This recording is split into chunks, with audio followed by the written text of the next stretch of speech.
He'll be long remembered, long remembered. He died far too young. A very special man. His was a prime-time life. Next on E! News Daily, Brandon Tartikoff. A look at the life and times of the man who transformed primetime television. Then, how much is too much? A look at the enormous amount of money some television stars make. The future of TV salaries is up, up, and away. Plus, from MTV VJ to cover girl to prime time, Daisy Fuentes is moving and shaking. I've been doing this for 10 years, but I just figured out where it is, the directions that I really think that I want to go. Big stars pushing products overseas. You'll be surprised at some of the products they endorse. And Halloween already? It's time for Ghoul School. Before I leave here, your soul's gonna be mine. That's next on E! News Daily.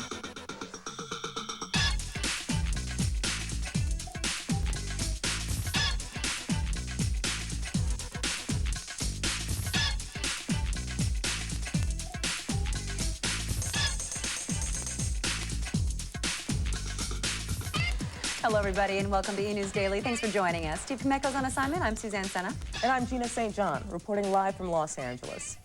Funeral services for Brandon Tartikoff are planned in Los Angeles for Friday morning. The man, lauded as a TV visionary, died suddenly Wednesday from complications resulting from his treatment for Hodgkin's disease.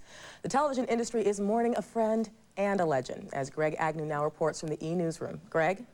Well, Gina, Tartikoff's former stars and producers are rushing forward to pay homage to the man who was credited with changing television a decade ago.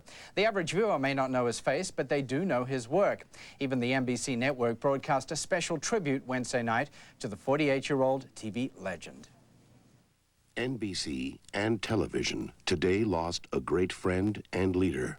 NBC's broadcast paid respect to the man who took the Peacock channel from the ratings depths to the top. His master stroke was, in 1984, placing The Cosby Show in the prime 8 p.m. Thursday night slot. That one comedy started a massive revival. Malcolm Jamal Warner played Bill Cosby's son. A lot of us have known about his sickness, but because you don't see it, and because you don't hear about, the deteriorating effects, it's kind of in the back of your mind, but you don't really think about it. So it still comes, as a surprise.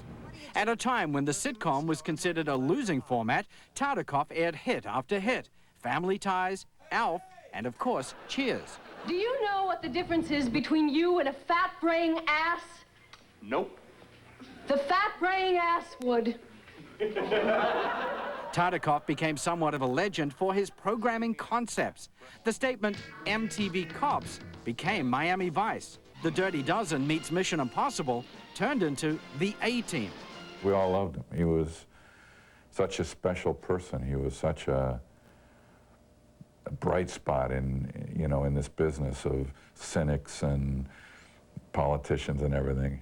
I sat down with Tartikoff last year, and he talked about picking hit shows. I always look for passion at the center of the equation of a television show. Sometimes it was the star, sometimes it was the producer. After a stint as head of Paramount Pictures, Tartikoff took time off to care for his daughter, who was injured in a Jeep accident with her dad. He knew where his priorities lie, and he did everything. He moved heaven and earth to do what he could for her, and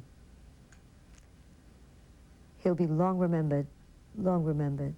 Because of his battle with cancer of the lymph nodes, Brandon and his wife Lily were heavily involved in cancer charities. Lily talked optimistically about this just last month. He was treated with this stem cell transplant.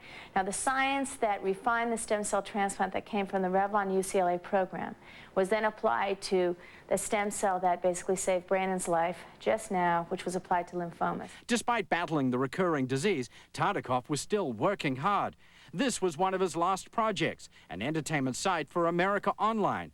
In fact, he wrote this entry only 2 days before he died. It's remarkable how optimistic that entry was as well. Tartikoff was still heavily involved in television as well as the internet. One of the shows he was working on recently sounds a lot like those early 1980s ideas called Blade Squad. It's about a bunch of cops who patrol on rollerblades. Gina? Greg Agnew, thank you so much for that report. Prosecutors in Los Angeles are reportedly looking into whether the murder of Ennis Cosby, the son of actor Bill Cosby, was racially motivated. Fox News in Los Angeles reports that accused killer Mikhail Markasev and 2 friends were overheard talking about killing a black person. That conversation supposedly took place only hours before Ennis was murdered. According to one witness, the trio had been smoking crack that night at a home near the scene of the crime. Law experts note, however, that the alleged statement could be ruled hearsay, meaning it would be inadmissible in court. Ennis was gunned down last January while changing a flat tire on a road alongside a Los Angeles freeway. O.J.